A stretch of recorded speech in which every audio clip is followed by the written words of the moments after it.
what's going on, everyone? Welcome on into Coffee with Brodes. What's happening? How are you? It's a Wednesday, hump day. That's what it is. It's a Wednesday, it's a hump day. So, yeah, last night, what do we have in the sports world? We had a College World Series game. I don't know how much people are all pumped up into the College World Series, but I did tune into that pretty well, even though it was a big time blowout. And now we have a game three, which is always exciting. The Phillies win a baseball game. They almost blew it. Jose Alvarado allows a big bomb in the ninth, but they hold on to win 4-3, which was just insane. Vince Velasquez looked like Randy Johnson, which was just insane. And then we had some of the NBA playoffs. The Milwaukee Bucks get blown out without Trae Young. Now, Giannis ended up getting hurt, but that first half was all Atlanta Hawks when Giannis was still out there. And the free throw airballing and this and that. I mean, it's constantly an issue with him is the free throws, the lack of shooting. But he's definitely more willing than Ben Simmons. Not that I want to go down that road, but it is interesting to watch this series play out, and I'm enjoying it. So that's where we're at in this sports world today. Yesterday I went golfing. My body is like sore as hell. Sore as hell. Can't even feel it. Enjoy that first sip of coffee, everyone. All right, let's get to the chat here. Let's get to the chat. How about them Phillies, Danny said? Yeah, look, they got to win. Now, the Miami Marlins are not a very good baseball team, so I'm not going to blow this out of proportion if Vince Velasquez looks like an elite pitcher against a lineup that isn't the most powerful in the world, against a team that's worse than the Phillies. You got to keep that in mind. For as much as we rip apart, destroy, and absolutely crush this Phillies team as we should, the Marlins are even worse. The Marlins are in a worse position. They are even more terrible. So, with that being said, when the Phillies win 4-3, you got to get the wins. And while the Phillies have struggled against this specific organization over the last couple of years, as it is, I'm not going to sit here and rah them to death after beating this this lineup. So, you got to realize that it is what it is when you're playing this series and when you're playing the Marlins. Sure, winning is important, and you can only control who's in front of you. And knowing that they've had this mental block against this Marlins team for the last handful of seasons, I get it. It is important. At the same time, I'm not getting carried away by any means. Juan thinks if the Nationals bats could stay hot like this, can the Nationals make a playoff? Well, no one in this division is going to win a wild card spot. So it's either division or bust. I don't see, with how the NL West is playing out, how there's going to be teams in any other division that's snagging wild card spots. So with that, no, I don't think wild cards in play. Could they win the division? Well, the thing is, I mean, you're asking, can they keep this up? So can Kyle Schwarber be 16, 17 home runs a month the rest of the way? Probably not. My guess is probably not. So at some point, their bats are going to die. The offenses are going to be as electric as Kyle Schwarber is making it to be. But can they? I mean, I don't trust the Mets. So I'm not going to sit here and tell you that the Mets are some elite team that you can't get by. Anything's on the table. I just don't know if you could keep this offense. And there's no one in the NL East that's going to make the wild card. So it's division or bust. Connor asks, "What's my thoughts on Marc Zumoff retiring?" Yeah, it's an end of an era. I mean, it's pretty damn sad. Last night, I was just watching some of the highlights that were going around Twitter, thanking him for everything that he did. And I had the privilege to meet him outside of just the sports broadcasting of the play-by-play voice. He's helped me out a lot with this journey that I've been on, and he's been a mentor of mine, and he's been great. He's gave me a lot of great knowledge, a lot of great information about how to really approach this business, and he's an amazing human being. So it's going to be so weird because I'm 26 years old. I've never not heard Marc Zumoff be the voice of the Philadelphia 76ers. That's all I know. That's all I've ever heard. That's all I ever wanted to hear, and it's gonna be different. When that shot goes off and Seth Curry hits a big three, yes! And then just the air breathes. He lets it breathe, and he lets the crowd fill in the noise. It's just amazing. He's a pro's pro. And he's a great human, and it stinks. It stinks that he's not there anymore. Carmen says it'll take a minute hearing someone else. Yeah, that's how it always is, though. Jim Jackson had to do that with the Flyers. Tom McCarthy had to do that with the Phillies. It is just normal in this business. At some point, Vin Scully with the Dodgers took a step down, and now you have to hear a new voice with the Dodgers. So every fan base goes through it. Every broadcaster at some point retires, and it's different. There's no denying it. It's going to be an adjustment period, and you're going to have to get a feel out process. I haven't heard anything on who the replacement's going to be or what they're going to do yet. But yeah, I mean, it's very, very sad. It's an end of an era for 76ers basketball. It really is. We talk about the players all the time. When there was no more Allen Iverson, end of an era. When eventually this era's over, it's a new era, right? With Marc Zumoff, it's an end of an era.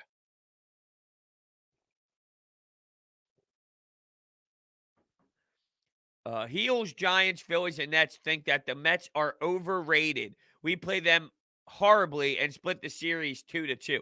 I don't think anybody believes that this Mets team is unbeatable. What I think is happening is the division is showing that it's very poor and underachieving. The Braves underachieving. The Braves right now are sitting below the Phillies. Wow. 37 and 41, while the Phillies are 37 and 40. So you just would have never thought in a million years the Braves would be this poor, while the Nationals are one game over 500 at 39 and 84. But the Mets have a nice little how do you do there at 41 and 34, leading the division. Now they're 5-5 in their last 10, while the red hot Washington Nationals are 8-2.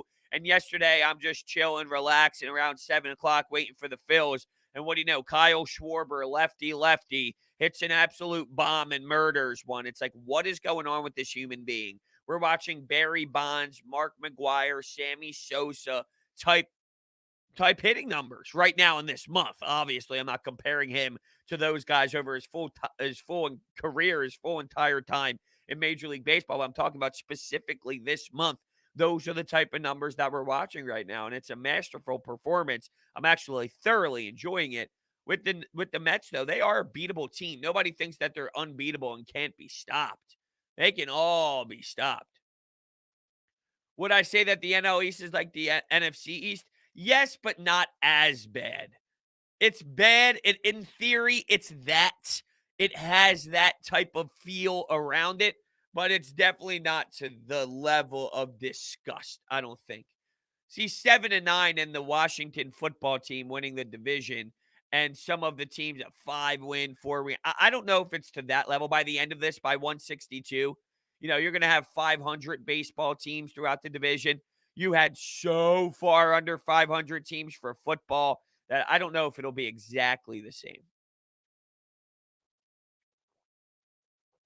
Steve wants to know if the Phillies should trade for Story. No, I don't think so. I'm done with this. I'm done with Bryce Harper's, the JTs, the DDs. That's not what this team needs. You need a major changeup. You need legitimate. You got to strip it down. I mean, the reality of the situation is, I hate to break it to everyone. I hate to break it to John Middleton. You have to strip this entire thing down. Start rebuilding. Get your prospects. Trade Rhys Hoskins. Trade Aaron Nola. Trade anyone. Trade literally the entire team. Trade Gene Segura at the deadline. Maybe a team. I doubt it because of his money. But if you're a team trying to make a push, maybe someone's willing to take Andrew McCutchen. I actually heard, I forget who the guest was on with Mikey Miss yesterday, but he mentioned it's the Phillies columnist for the Inquirer, and the name is just escaping me at this very second. Anyway, he mentioned maybe a team would even want Odubel Herrera at the trade deadline if a team is making a playoff push. Sell, sell, sell, sell, sell, sell, sell, sell, sell. Sell everyone. You have no prospects, Jimmy. If we were to trade for Story, what prospects would we have? None. You don't have any. You literally have none. Bryson Stott, maybe, is a name. Maybe. Mick Abel, maybe. But really, I mean, if you think about where the Phillies are with their prospects compared to everybody else, it's an actual embarrassment that it's this poor. And it's almost impossible. It's really hard to do the horrendous job that they did. It seriously is almost unfathomable how pathetic they've been in the prospect area. It's like, how are you that bad? How do you not accidentally get talent. They can't even accidentally get lucky. They just can't. They can't do anything with prospects. Nothing. Nothing. It almost amazes me on how they had that 08 to 2012 run. It really does. Amazes me. Spencer Howard. Now they send him down. This Spencer Howard drama. What in the world are they doing? Now they're sending him down. They want to ramp him back up to 100 pitches. He's not a starter. How do they not see this? How are they so unaware of this baseball decision? Well, everyone and their mother here in the city recognizes that he has short velocity stints. Okay, he can give you 1-2 strong innings. If only there was a job for that in Major League. There is. Oh, there is. It's called being a bullpen pitcher. That's what he is. Everyone sees it. It's like they're failing to admit that, because then it's them recognizing that one of their players that they anticipated being a stud actually stinks and is just a reliever. Now, we see how important relievers are. There's a role for it. I'm not saying that, there's not a role for a reliever that you can rely on. Sure, there is. But my point is, yeah, when you look at him as a high prospect, that should be a top end of the rotation piece, and he becomes a sixth inning guy. Sure, it's definitely a slap in the face. But that's reality. Stop lying. The more you lie to yourself, you're doing this kid a disservice. You really are. I feel bad for Spencer Howard because I think the Phillies organization is absolutely fucking him up. It's like, what are you doing? How about Vinny V last night? Vinny V was strong. Vinny V gave you 7 strong innings. It was amazing. Once again, Miami Marlins lineup. I don't know if you're getting that same type of Vinny V against an opponent not named the Miami Marlins, but it was nice for him to see. He's given us stints out there of probably the best Vinny V baseball we've seen since his first start here with the Phillies. Now, what does that mean? I have no idea. The fact that we're still talking about Vinny V is still embarrassing, in my opinion, right? I mean, I don't want to be talking about this. We're holding our hat on Vinny V again. Well, what does that tell you about your franchise? It tells you they stink. Your franchise stinks. All right, Steven, this is aggressive because this is not true at all. Steven says, I hate to say it, but the Phillies have to move somewhere else. No, they don't. It's just Philadelphia. Where the hell are they moving to? You think there's going to be a fan base here in Philly that's going to allow their baseball team to just get up and move? There's no way in hell the Phillies are moving and not being in Philadelphia anymore. No one moves out of Philadelphia in this era of a sports town where, it's 2021. Right? Like, what are we talking about here? We're just moving the Phillies, the Philadelphia fan base is going to allow for their entire city and in their entire franchise to get up and move this sports town. And they're going to move to what? Where? Where are they going? To a city that isn't nowhere even close to Philadelphia? Come on now. If anything, Billy says, if anything, the city of Philly should move away from the Phillies. Well, that's not going to happen either, but I understand your joke here. The Nashville Phillies. That's funny. All right. Carmen wants to throw in some basketball talk from last night. Lou Williams starts his first playoff game ever. No Giannis, Budenholzer, and the Hawks advance. Will the Hawks advance? Basically, he's asking. I don't know. I go through this all the time. While Giannis is super aggressive and he's willing, and right now everything's up in the air because both of the stars on the team are extremely banged up. Bone bruise for Trae Young. And that was a really scary yell that Giannis let out after he fell to the ground. I mean, I had one of those moments. And my mouth just was wide open. I couldn't believe it. I was in shock. And I think my mouth stayed that way for maybe 15 to 20 seconds because my brain couldn't register that a player of that caliber fell over. But there's always this thing in the back of my mind while I'm watching Giannis play. And when he has the super aggressive games and gives you 30, 12, and 9, it's really not that much of an issue. But I always go back to he can't shoot a basketball. He can't shoot a basketball. And when he's getting fouled and the crowd's mocking him, he has those Ben Simmons games as well. He does. He has the Ben Simmons games. Can you legitimately win if that's the case? I don't know. I do not know.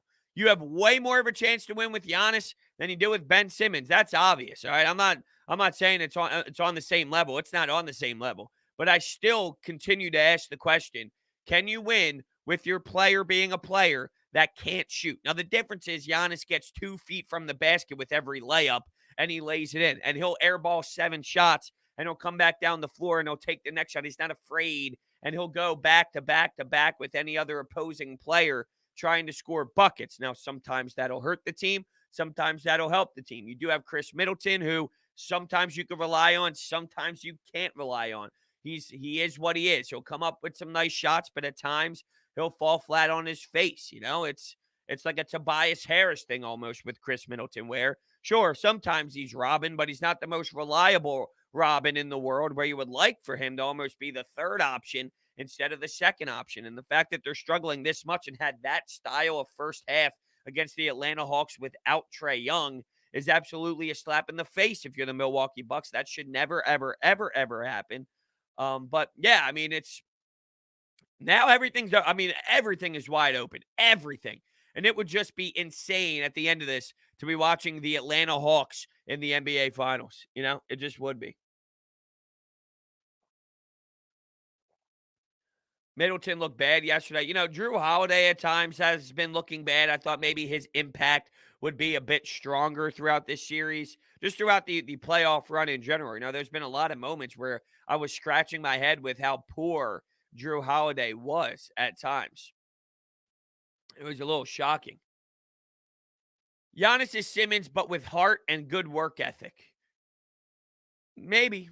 There's been enough storylines now with Ben Simmons and his lack of will and not being pushed hard enough. And if he's not pushed, he won't do things. So, yeah, I mean, there is a bit of the self motivation that is out on Ben Simmons, and it's a tough thing. You either have it or you don't have it. He doesn't have it, and that's why every time he gets abused by the media, he gets ridiculed by the media, and then he finally takes it to heart. He explodes and shuts everybody else up. And then he goes back to the normal Ben Simmons because he doesn't have that self-awareness and that self-recognition inside internally to take that next step.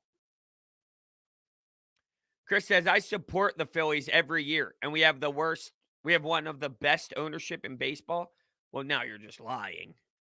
That's like the biggest lie in the history of Coffee with Brodes. I don't know what's worse, the lie here by Chris saying we have one of the best ownerships in baseball, or if you guys remember yesterday, Birdman came in and made a statement, and then there was a guy that came in right after him named Birdie, and he claimed that Birdman was right, and he wasn't the same person apparently. So if you remember yesterday, Birdman said Birdie wasn't him.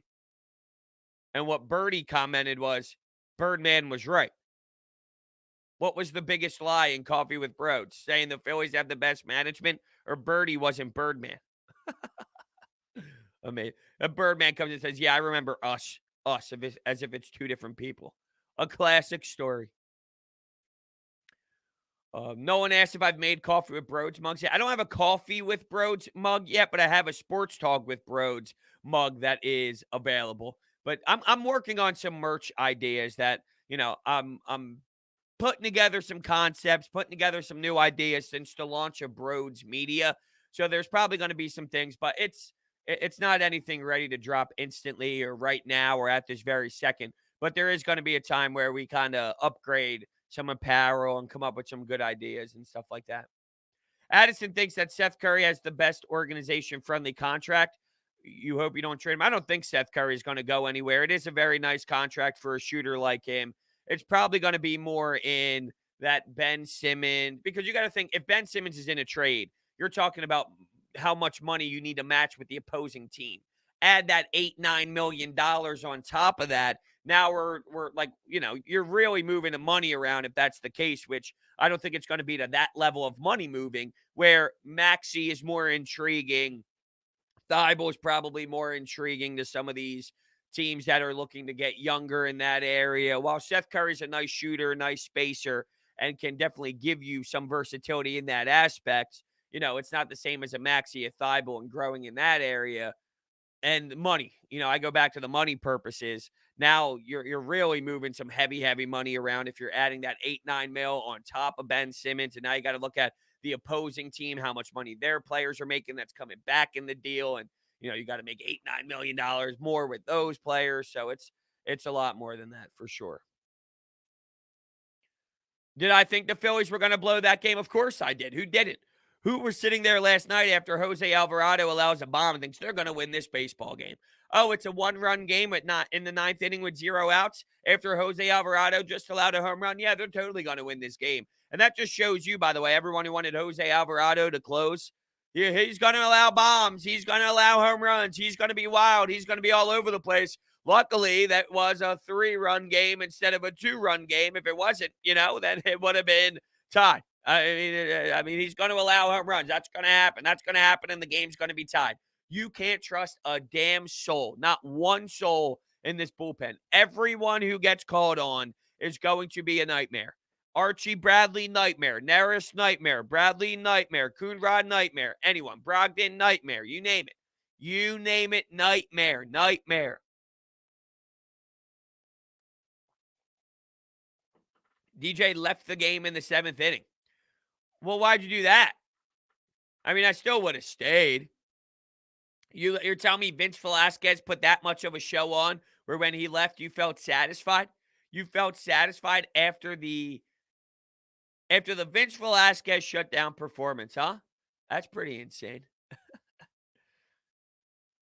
It's funny how after the bomb, Alvarado shuts them down. Like, why not just shut them down before giving up those runs so he can go to bed earlier?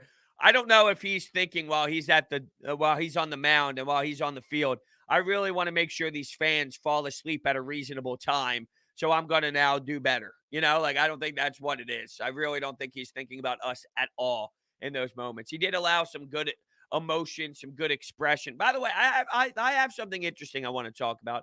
So I don't know if anyone saw this, but yesterday with the Rockies, Marquez had a no-hitter in the 9th inning, and he allowed a hit in the 9th before finishing the game.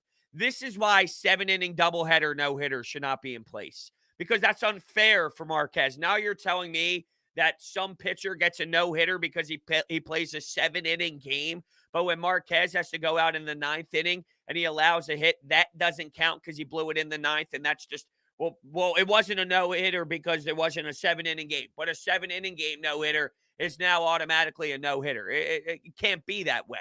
It can't be that way. So if you think a no-hitter after 7 innings is good enough, it's not, because so many players blow it in the 8th. So many players blow it in the 9th. You can't justify looking at a 7-inning no-hitter and a 9-inning no-hitter the same way. It's terrible. It's terrible if you feel that way. It's horrible.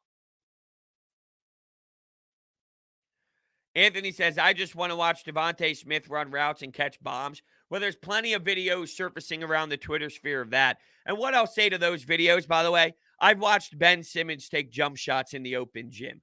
It's great. All right. It's not bad to watch the receivers and the quarterback play football together and Jalen Hurts throwing the football. But this narrative of, you told me he can't throw the ball far. You told me that one of his problems is the bombs. You told me he can't throw. Guys, there's no one out there. He's not in an NFL game. There's no pressure. There's no defensive line coming at him at the NFL level. There's no offensive line in front of him. He's throwing in an empty field. It's like playing basketball 5-on-5 if you're Ben Simmons. It's great that Jalen Hurts is putting in the work. It's phenomenal that he's putting out all the effort and he's working hard in the offseason, as we all knew he was going to. And he's trying to get on the same page with his rookie wide receiver that we're all excited about. But he's doing this with nobody. I mean, come on. Ben Simmons hits open threes nonstop in an empty gym. This means nothing. It means nothing. I see all these people. Oh, Jalen Hurts. This is going to be elite. This is going to be unbelievable. Why? He's throwing on an empty field. He's doing nothing. Like, what are we talking about here? I can't believe it. I thought you would learn. I thought people would seriously learn the difference between nobody out there on the field and just practicing and wide open routes with no one pressuring anybody and real football. I mean, it's crazy.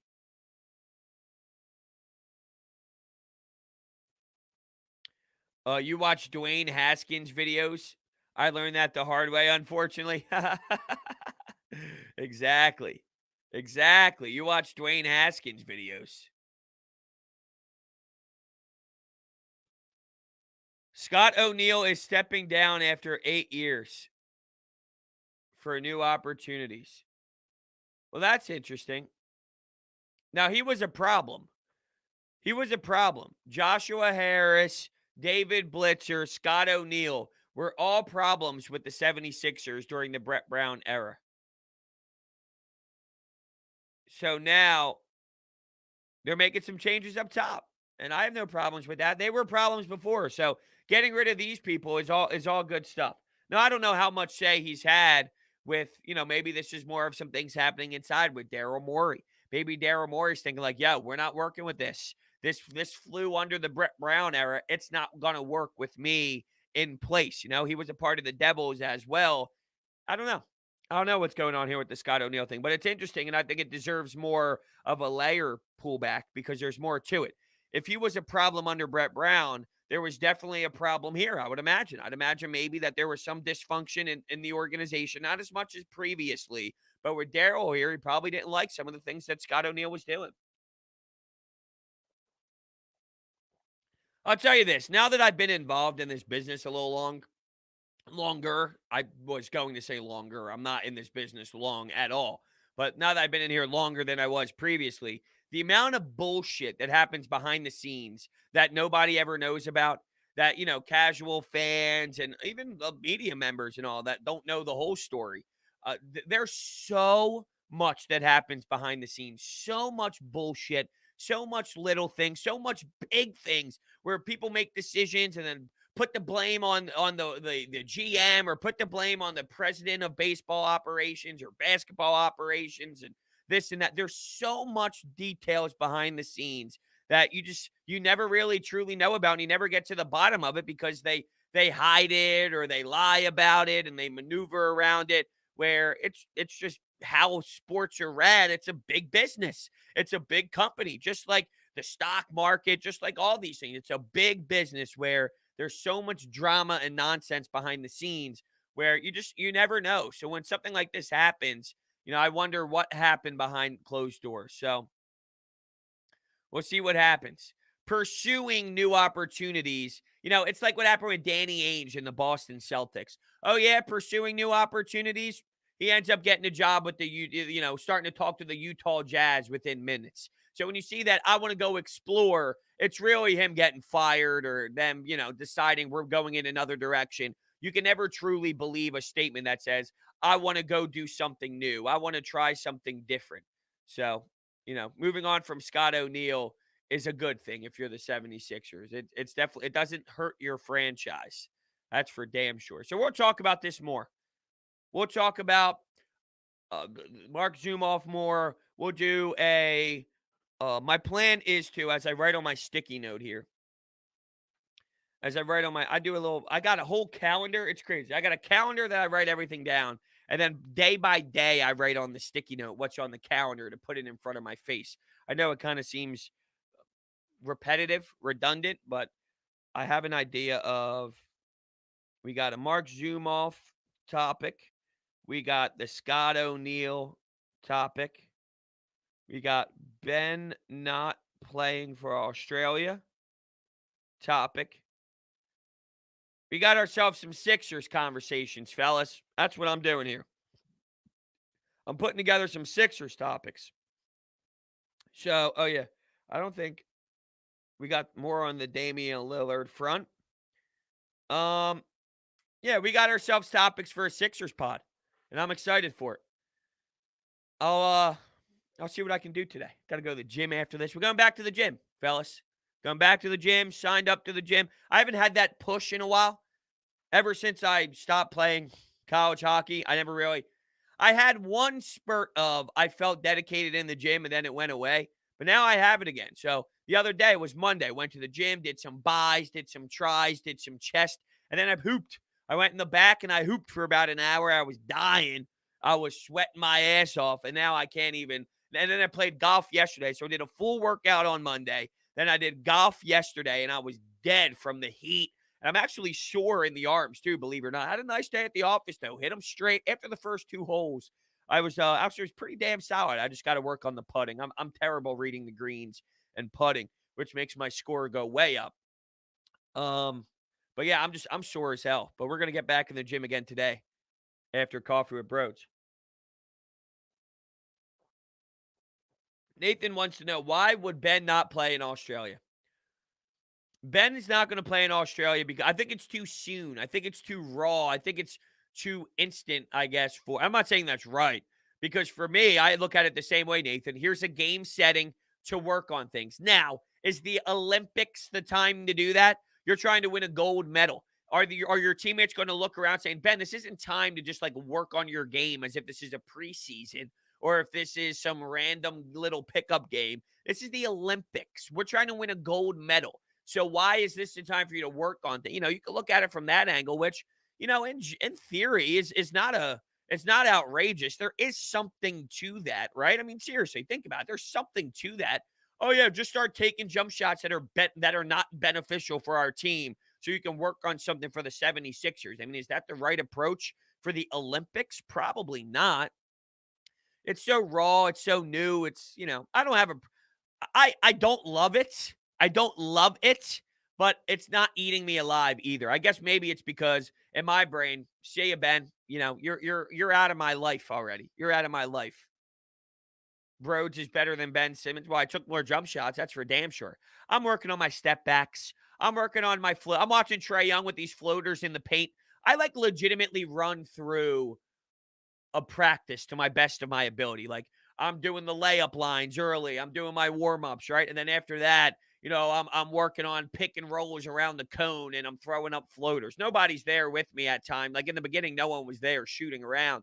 It was just me. I had the full court myself, luckily. So I'm like running myself through drills as if, I'm an NBA player, which I love it. I mean, it's a fucking workout. It's a fucking workout. Video yourself making 10 free throws in a row. I will be honest with you. I've never played basketball in my life. I played hockey my whole life, winter sport. Would I be able to make 10 straight free throws? If I'm just being 100% honest, probably not. I'm probably more of your 7 out of 10 guy. If I'm just like being 100% honest, I'm probably 7 out of 10. That's probably more realistic. That's probably where I am personally. Now, I haven't played in a while, and I'm getting back into things, and I'm not like a legitimate hooper. I'm your pickup hooper that can hang. That's how I describe myself. I'm a pickup hooper who can hang. But I'm not fantastic. I'm not elite. I'm not great. But, you need an extra guy. You want Brodes on your team. I'll run point. I'll play defense. I'm scrappy. I'm Patrick Beverly. I think I'm probably more TJ McConnell, if I'm being honest with myself. But a combination of a TJ McConnell and a Pat Beverly. That's where I'm at.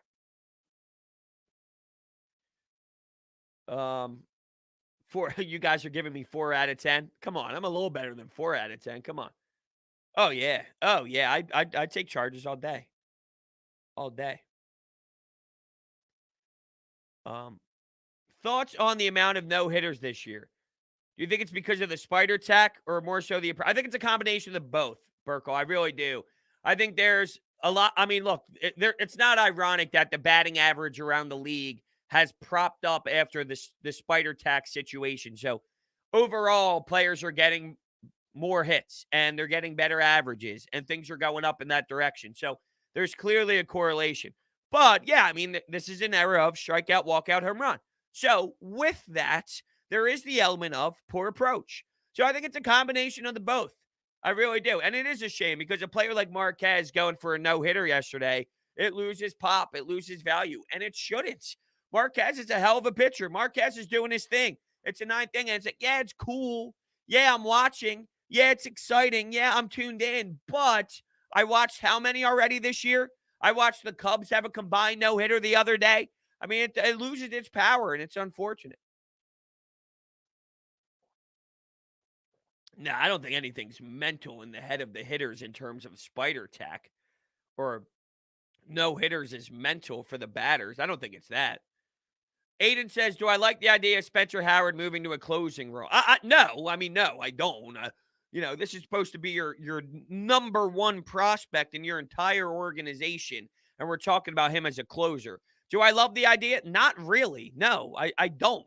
I don't love him as a starter.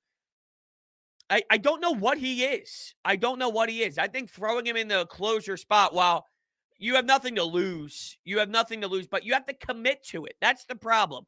It's not let's try it, maybe, who knows, we'll see. Like it's no, you're a closer. But that's so far. That's so far out of the idea of what they ever had. I think it'll put the kid in shock. You're basically shocking the kid at this point. Oh, yeah, you're going to be our closer. What? You're going to be our closer? You were supposed to be 1, 2, 3 in the starting rotation. What are we talking about here? So I think it's so outrageous and it's so different. It's so out there. It's so obnoxious that it's like, what? What are we talking about here? But he's a relief guy. He's a bullpen player. That's what he is. You have to admit that. Until you admit that, you can't even get him to go 40 pitches. You give him 2 1/3. Then you're forcing your bullpen to pitch. Oh, if you didn't know, your bullpen stinks. Your bullpen's bad. Your bullpen's atrocious. What are we doing here? Okay, yeah, let's talk about the one individual. And Spencer Howard stinks. I mean, there's a totally different feel here. Let's pick out the 0.05% of times that something crazy happens in Major League Baseball with these pitchers who change. And then let's look at the 99.9%. It's terrible. They're screwing this up. The Phillies organization is absolutely screwing up Spencer Howard. With that in mind, I mean, there's only so much you can do, but he's not doing well either. He's making himself look awful too, right? Oh, I ran to first base 6 innings ago. I lost 9 miles per hour off my fastball. What? Who does that? Yeah, I ran a mile 10 weeks ago just for fun on an off day, and I lost 7 miles per hour off my velocity. What? I mean, it's terrible. In 5 years, Spencer, yeah, and guess what? In 5 years, Ben Simmons is going to have a jump shot. Yeah, Mickey Moniak's going to be great in 5 years.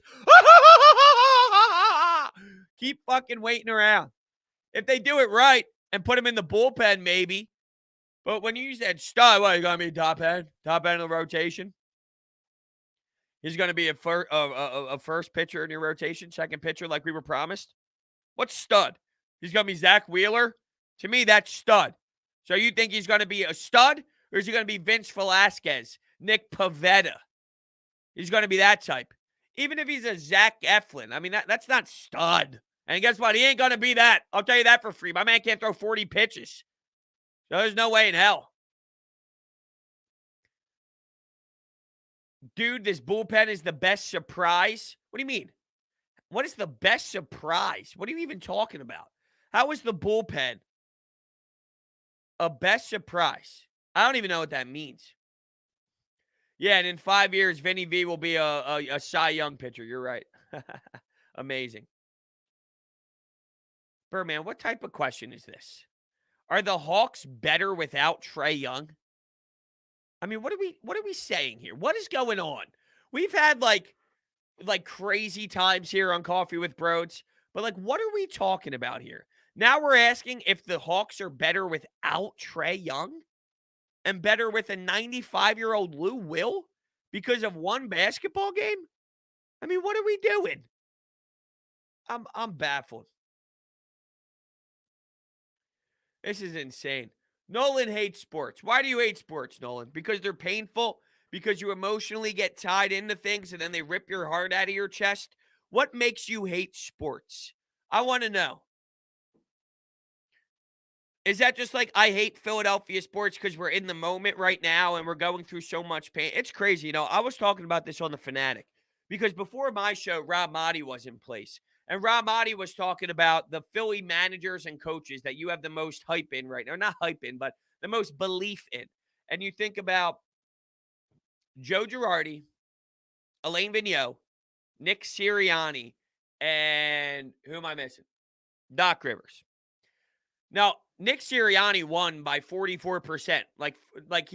He won by 44%, but 44% was how much Nick Sirianni got, and that was the winning number when it comes to who you feel most comfortable about, which is just crazy because you know nothing. And if I told you, without knowing the outcome, without knowing how bad the Phillies are, without knowing the Flyers collapse this season, without knowing Doc Rivers and the abysmal use of the bench and using 10 deep in game 7 and all that, when just looking at the names prior to the outcome, if I sat here and told you in Philadelphia, the 4 coaches you had, now Nick Sirianni's out there because nobody knows, but if I said the Phillies have Joe Girardi, the Sixers have Doc Rivers, and the Flyers have Alain Vigneault, who's been to multiple Stanley Cups. He's been there with the Rangers. He's been there with the Vancouver Canucks. Now, he never finished the job, but he's still a very respected head coach in this league that has a ton of victories, and he's going to go down as one of the best coaches in this era of the NHL. You would think you'd be in an amazing spot. You would think that you would be in one of the best spots in sports with coaches. Those are 3 guys that are like Hall of Fame caliber managers, but their names really is. So that's why I always go back to people put a lot of stock in the coaches and then they blame the coaches a lot for the disastrous moments and they put them on a pedestal. It's like, here we have 3 biggest names in their respected sports, and we're ready to run all of them out of town, and they all stink, and they all look like they have no idea what they're doing, but they're one of the most respected names in the sport. It's just it's crazy. It's crazy how that works. $10 donation coming in from Sixers 205. Good luck to the person who has to replace Zumoff. They'll be turning gold into garbage. Well, that's unfair. I see what you're saying there, garbage and gold, but you can't just write off whoever's next saying it's going to be garbage. You got to give the person who steps in a fighter's chance. Everyone knows the situation. Everyone knows, even with Phillies baseball, Tom McCarthy going to the Phillies. Now, I think he's doing a better job. Like, I like McCarthy now. In the beginning, it was tough. In the beginning, there was a mental switch where you kind of have to understand this is a work in progress. This is going to take time. It won't happen overnight. And I think now we're starting to get comfortable with T-Mac, and I think he does a fine job. Jim Jackson's been on the radio, or been on the, well, he was on the radio with the Phillies, but he's been a Flyers broadcaster for how long since they made that change? And he's been in our homes forever now. It's like he had to make that switch at one point. You go from Gene, and now you make the switch to Jim Jackson, and there's a work in progress there. And now you can't imagine Flyers hockey without Jim Jackson. It's the same thing with the Sixers. It's going to take time, but you can't just throw him out there. You can't just say, no, it's not going to work, or this guy stinks, or this guy's awful. Give him a chance, because at one point, Marc Zumoff was the guy who got a chance. At one point, Marc Zumoff was, hey, this is my first week covering the Sixers or doing the Sixers as play-by-play. And now he's iconic, and he's one of the best to ever do it, and he's a great human being. So don't just rule out whoever after 1 day, 1 week, 1 game, 3 weeks. It's a huge process. Huge process. Father the Water says, Allah Abdenabi has grown on me. Hopefully he stays. He's such a homer. Gotta love it, though.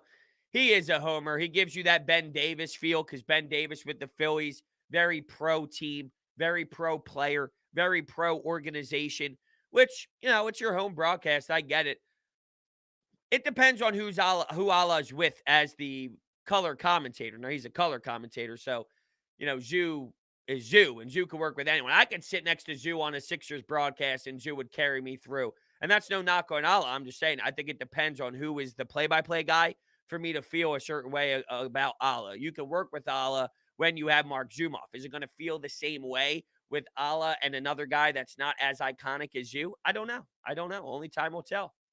Only time will tell. Dusty goes, Brodes, how did you become a diehard Phillies fan? Who was your all-time fave? Well, I grew up here in Philadelphia, and I grew up watching the Phillies. Therefore, I became a diehard Phillies fan. And keep in mind, my childhood watching the sport, in 08, I'm 13. That's prime love of sports. That's prime. You have a huge smile on your face every time you're watching these players play. So, with that, I grew up with the best era of Phillies baseball there was. So that's how I became one. Who's my favorite? It's got to be Utley. I can't choose between Utley and Rollins every time I'm asked that question, but it always seems to fall back on Utley. So I'll have to say Chase Utley if that's the case. At what point do we wonder if it's us, the fans' fault? What? Never. Never. We're talking about professional athletes, pro athletes. Never, never, ever, ever is it the fans who are objectively analyzing the teams. Now, sure, there's idiots out there that go overboard, and there's idiots out, but that's every town. Like, it's never our Ben Simmons not shooting has zero to do with the fans ripping him apart for not shooting. It has everything to do with Ben Simmons not shooting. It's never us. Never, never, ever, ever, ever, ever. These are professional athletes. It's on us. If that's like what? Never, ever, ever is it on the fans for a player not developing. Never, never, never, never, never, never. You have it or you don't have it. Players develop in New York. Players develop under the Yankees. Yankees have a shit ton of pressure. I'd say the Yankees have more pressure than the Philadelphia 76ers do. Players play in New York fine. Some don't. Some crack. But that means that player doesn't have it then. That's the player's fault. That's not the New York Yankees fans' fault. Players develop in the Boston Celtics organization. Jason Tatum seems to be doing just fine. Jaylen Brown, those two seem to be playing really well, just together. I know that they had a tough season, and their team cohesively was a problem. They had front office issues, as you saw with some of the shakeup moves that they had organizationally. But in terms of development as players, they have no problems in Boston. These are tough cities to play in. It has nothing, absolutely nothing to do with the fans. I only say that because there are consistently players who never live up. Well, that's on them. Ben Simmons, Markel Fultz, no, that's on them. Not Mickey Moniak. You think the fans have anything to do with Mickey Moniak? Mickey Moniak just stinks. Mickey Moniak, he stinks. He's a bad baseball player. That's why he's not working out. It's not us. We're watching him. We're watching him and looking at him. He stinks. That's just what it is. He's bad. Nolan Patrick. Bad. Bad. Not what we thought he was. Scott Kingery. Bad. Bad. It's on these players. You might not have the will inside of you to get through the mental side of the fans, but that's not our fault. That's part of being a pro athlete. Being a part of a pro athlete is mentally taking the criticism, mentally handling the success, not going too overboard on that side of things, because you can get a big head. You can go too far. You can get too obnoxious on that side. There's two ways of this. That's part of being the pro athlete. It has nothing to do with us. Do I get rowdier the deeper I get into my coffee? I don't know. It depends. Depends on the topic. When the whole Ben Simmons drama was going on in the early stages, I didn't even have my coffee yet, and I was screaming, and my face was red. But the Philadelphia media no, we don't. That's a false narrative. No, we don't. We want everyone out of town? No, we don't. We don't want everyone out of town. Do we want a player who hasn't shot a basketball in 5 years to be traded? Yeah, but that's fair. That's not out there. That's not crazy. We don't want everyone traded. No, we don't. We want trades when it makes sense to be traded. For example, I want Rhys Hoskins traded. Now, why? Not because he stinks. Well, he does defensively, yeah, but not because he's the most egregious player, but because he gives you value. So that means I know there's talent there. I know there's skill there. I know you can get players in return for him. Therefore, I want him traded because I need the Phillies organization to be fixed from the bottom up. He can help out in that area. So, objectively looking at trying to make a trade for a guy who has value, Aaron Nola, good pitcher, nice pitcher, not elite, not insanely special, good, nice pitcher, team-friendly contract. Well, you can get players for that. Who trades for Reese? AL teams. Oh, my God. Are you kidding me? Plenty of AL teams. There'll be teams that has the DH that'd be very willing. Dude. did you watch Gabe Kapler? I mean, first off, you're talking about a manager, which is completely different than a player when we're talking about the development of players, first off. And Gabe wasn't here. Gabe didn't work here. Gabe didn't work, and that's fine. Gabe Kapler did not work here. The San Francisco Giants are having success because they're a winning organization that has winning players, and they're just a well-ran organization. If you swapped Gabe Kapler for a different manager, they're where they are today. They're where they are today. Especially in San Francisco, analytics, they're mixing all that together. They're doing a good job. Managers are told what to do. Like, that's baseball. Managers are told what to do. You're going to do this move. You're going to do that move. This is what the numbers tell you, which is just crazy because I don't know if the Phillies are doing that, which is one of the reasons why they're a disaster. Oh, let's go lefty, lefty. Let's go lefty, righty. Let's go righty, lefty. Let's make boneheaded decisions. I don't even know if they're using analytics. Dave Dombrowski, older school guy. I know Joe Girardi's okay with older school stuff. I don't even know if they're using analytics, which might be one of the big, and if they are, I don't know what numbers they're crunching, but it ain't making sense. We're talking about players developing in Philadelphia. Moving on from Gabe Kapler was a fine move. It didn't hinder this franchise. Like, Gabe Kapler here, guess what? Same position, same problems, same bad team, same everything. Gabe Kapler doing what he's doing in San Francisco. Him here, you think you're in first place and you have the record that the Giants do because of Gabe Kapler? Fuck no. You're not even close. Not even close.